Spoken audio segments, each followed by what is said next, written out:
On va ouvrir les réservations aux 60 ans et plus dans l'ensemble du Québec à partir de demain. Salut tout le monde, il est midi 19, ici Bruno Savard en télétravail comme des dizaines de milliers d'autres travailleurs. On favorise cette option-là quand c'est possible. Si vous avez manqué la conférence de presse du ministre Dubé, il parlait de vaccination, on vous la résume. Et là, par l'extrait que vous avez entendu, vous le comprenez bien. Demain, donc, débute la vaccination pour les 60 ans et plus. Vous étiez des dizaines à m'écrire à ce sujet-là. Donc, la prise de rendez-vous commence demain. C'est sûr, bon, ça dépend de certaines régions, là, mais en principe, c'est cela sur Clic Santé. Également, demain, on va vacciner les 55 ans et plus qui le désirent avec du AstraZeneca. Bon, vous connaissez la situation de ce vaccin-là très particulière, mais si vous désirez devancer une vaccination, par exemple, que vous aviez avec un autre vaccin qui était prévu dans 3 semaines, dans 1 mois, ce sera possible de le faire et ce sera sans rendez-vous. Donc, il y a des centres qui seront ouverts dans toutes les régions du Québec, dont bien sûr chez nous. L'objectif du gouvernement, ça reste le même, vacciner les 65 ans et plus, les personnes les plus à risque, là, complètement d'ici la fin du mois d'avril. Donc, il y a des doses supplémentaires qui sont acheminées, par exemple, à partir de Montréal et qui s'en viennent jusqu'ici en capitale nationale. Il y en a eu 8 000 doses supplémentaires. Chaudière-Appalaches, c'est 3 000 doses. Et les gens y adhèrent à la vaccination. Des chiffres qui nous arrivent de Chaudière-Appalaches, regardez ça, là. La statistique que vous voyez, là, ce sont des gens soit vaccinés ou qui ont pris leur vaccin. Ça varie là, entre 86 et 91 % l'adhésion.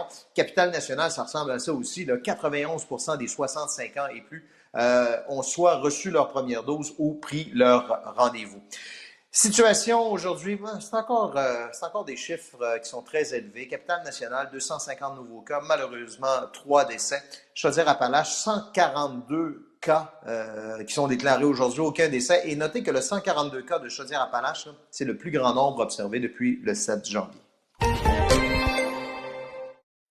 On avait entendu que pour tous les fonctionnaires du Québec, il fallait porter le masque chirurgical en tout temps au travail. Ben voilà que ça s'appliquera maintenant à tous les travailleurs du Québec qui devront porter le masque. Ben, c'est tout simplement parce que les nouveaux variants sont plus à risque, sont plus transmissibles. C'est une recommandation donc de la CNESST, en fait une exigence de la CNESST.